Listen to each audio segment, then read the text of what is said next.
It's June the 23rd, and this is the morning edition of Mike and Bike.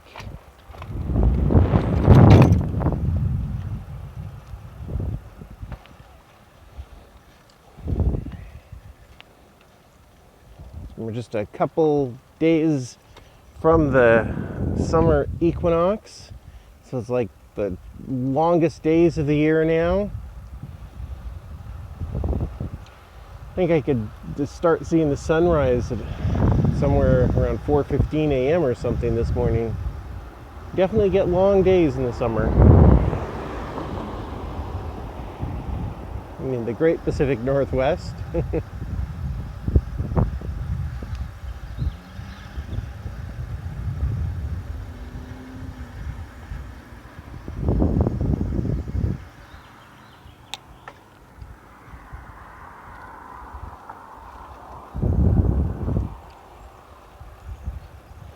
So, today we're going to talk about the Great War, World War I.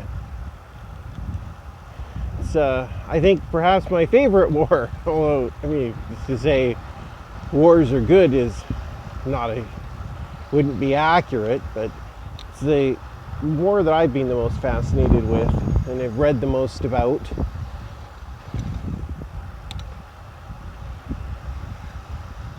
I've read so many books about World War I. And it meant a lot from my homeland too, for Canada. I remember as a young man, as a young boy, seeing all these little towns in Alberta. There would be these monuments, this little tiny town, and there'd be this big monument in the downtown to the people who died in the Great War, and there'd be like dozens and dozens of names on these monuments.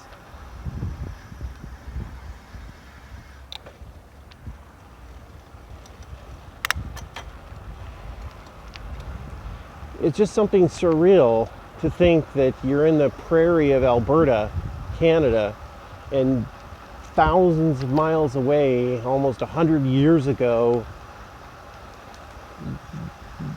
a good portion of the men of that town died in a war that must have seemed to them as unrelated to their lives as, from being on something from another planet. I mean, they had telegraphs back then in the Great War, but they didn't have television or radio like we do today.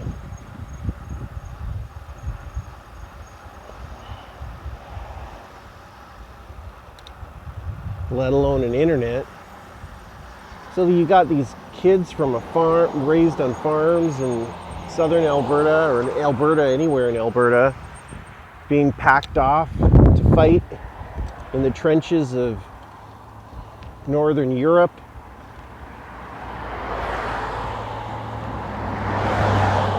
It's just incredible, wholly and utterly incredible to think about that.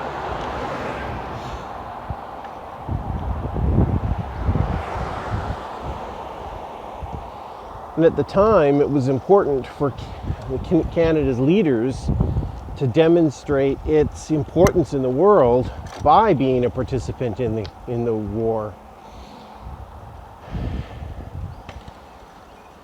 Canada was definitely punching above its weight, which I think is something that Britain used to term itself in recent decades.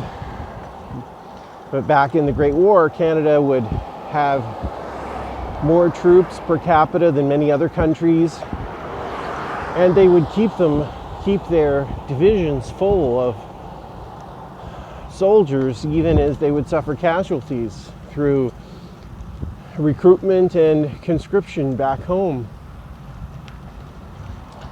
And this, of course, did create a lot of problems in Canada, political issues, because some parts of Canada, the French regions in particular, were not so thrilled about sending troops to Europe to fight in somebody else's war, and conscription did not go over too well.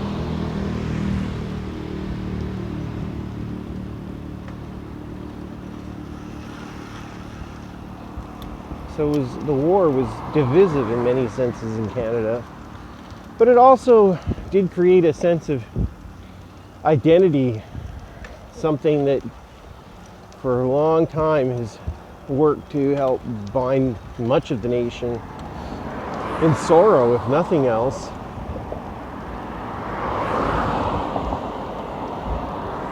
There were a lot of lives lost. It's always struck me as odd, though, that the French Canadians weren't supportive of the Great War when it was France that was under the most jeopardy, perhaps, in the war. But I guess the French Canadians didn't feel very much, or don't feel very much,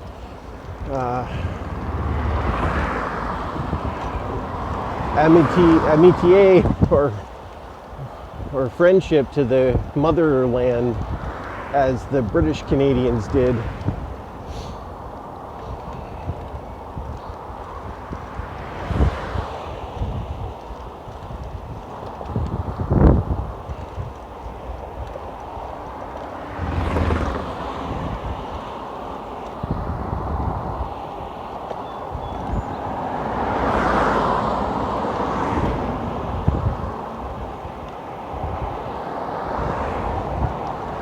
I think there's a lot of similarities in the Canadian experience in World War I and that of other British colonies like Australia and New Zealand.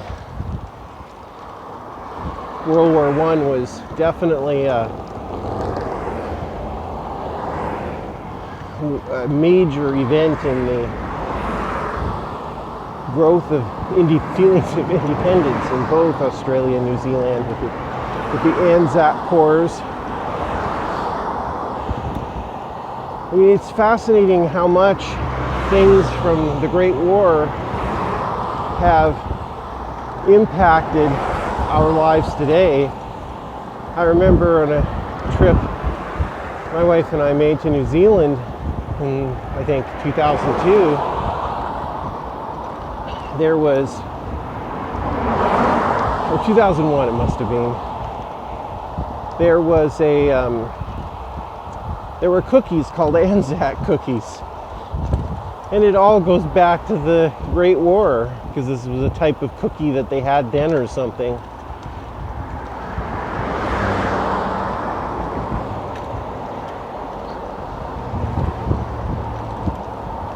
And it speaks volumes that a lot of movies have been made about the Australians in World War I. There's the movie Gallipoli, I think, that starred Mel Gibson, about the Australians in the Dardanelles fighting the Turks. There was it The Light Horseman or something, I think, another movie about Australian troops in the Middle East.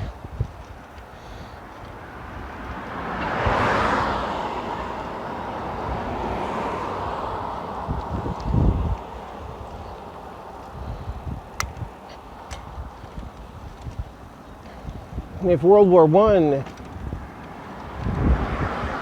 meant a lot to these countries that were remote, these remote colonies that saw no fighting on their own soil, I mean, it's obviously was hugely more impactful to the nations where the battles took place themselves. When you look at the number of people who died, French citizens who died, I mean, heck, I think the Serbs suffered the largest number of casualties of any nation. All the Russian losses. German losses, they're huge. It was just tremendous. It's just hard to get one's mind around the real calamity that the war wrought.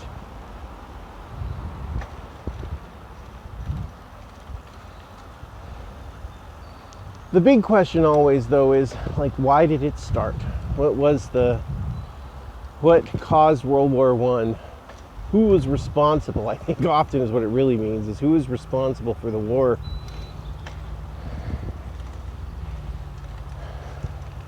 Sadly, the more I read about it, the more confusing it gets.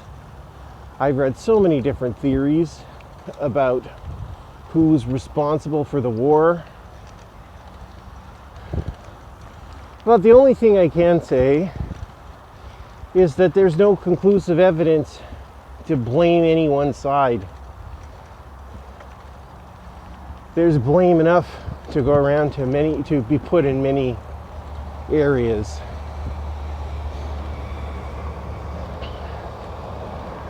I mean, most simplistically, you could say it was just the assassination of Franz Ferdinand, the Austrian Archduke, the heir to the throne of the Austrian Empire, that caused the war. That's way too simplistic. His assassination alone, it wasn't inevitable that there would have been a world war out of that.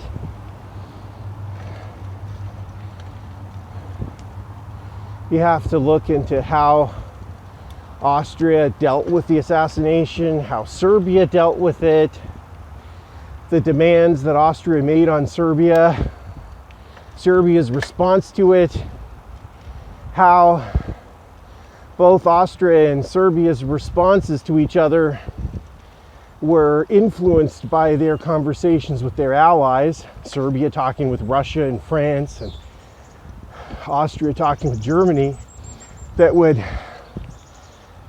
lead each of them to be a little more bellicose than they otherwise would, upping the ante or not conceding, which ratcheted things up. When their ally would say, hey, we've got your back, then they, in these countries, would think, hey, we can go ahead with impunity here. We don't have to cave in or be accommodating. So what do? Do you blame the Allies? Do you blame Serbia? Do you blame Austria? It's kind of like everybody's got a piece in it. And why were the various allies supportive or non-supportive?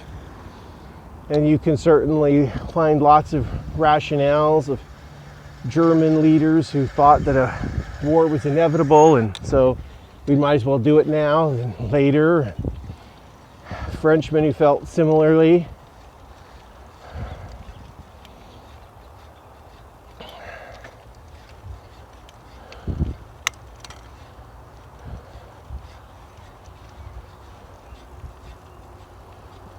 Miscalculations on all sides.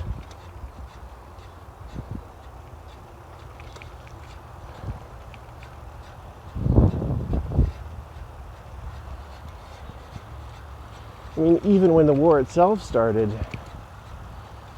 I mean, the way it was prosecuted led to its expansion.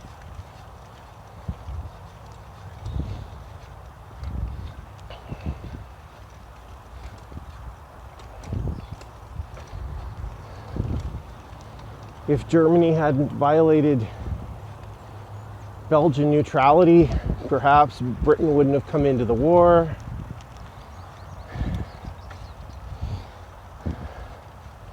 But maybe it would have happened anyway. And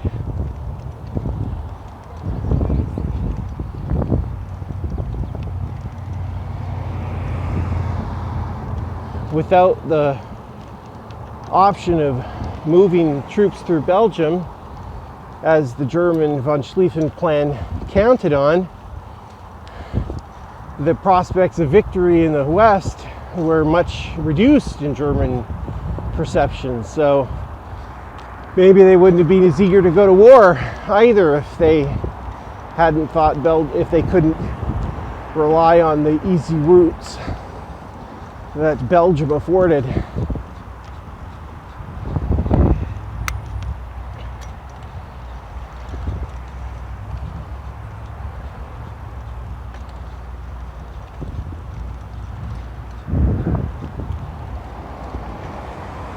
And it's easy to come to the belief that World War I would have happened no matter what, whether it had been the assassination of Franz Ferdinand or somebody else or some other trigger.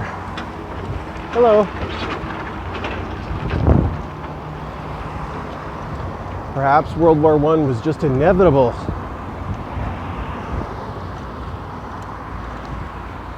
That the growth of empire and industry and the expansion of armies throughout Europe would inevitably lead to some conflagration. So arguing about what led to the events that led up to the Great War might be futile.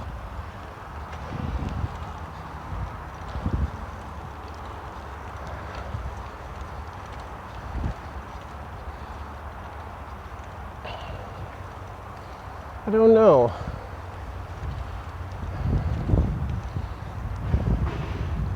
Perhaps some kind of war may have been inevitable, but I don't think all the things that occurred in World War I had to be inevitable, needed to happen.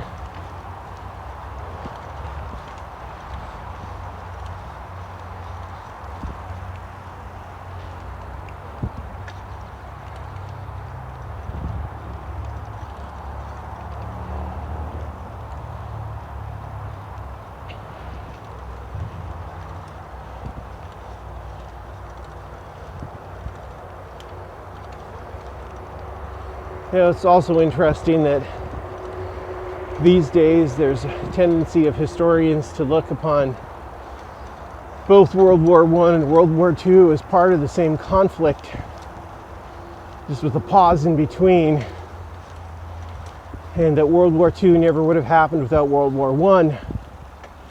But, you know, if you want to look at World War II and if you want to look at World War II that way, then you can almost look at World War I that way as well.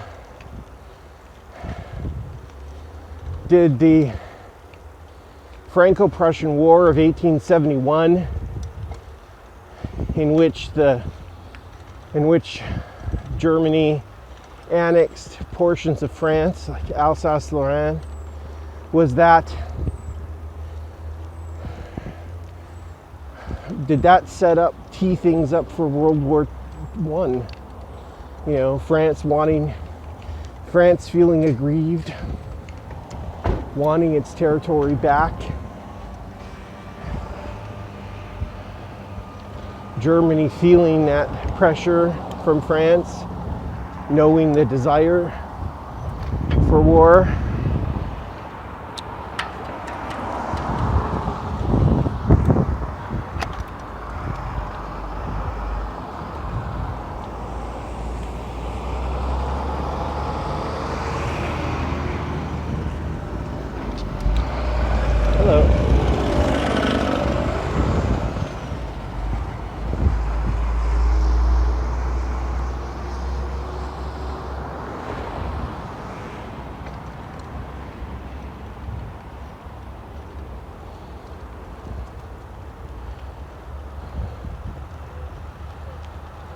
I read one book recently by Pat Buchanan.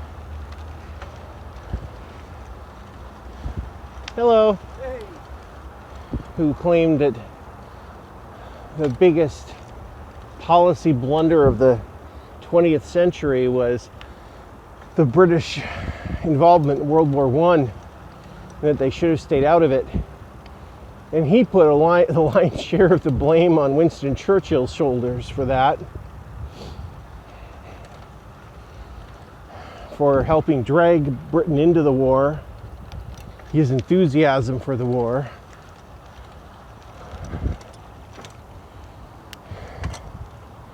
I think it can truly be said that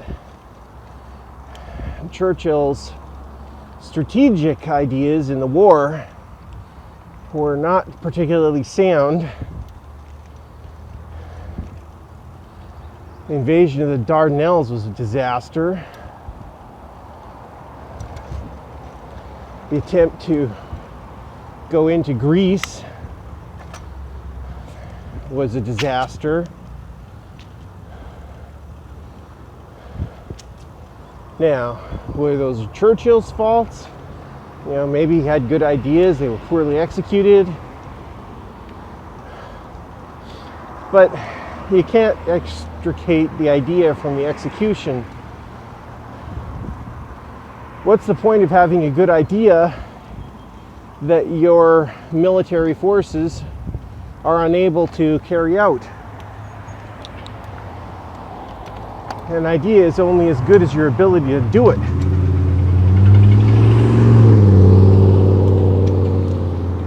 You know, somebody could say, hey, wouldn't it be great if we just teleported things from point A to point B? Well, that's all wonderful, but if you don't have a teleportation device, it doesn't do you much good until it's invented centuries in the future.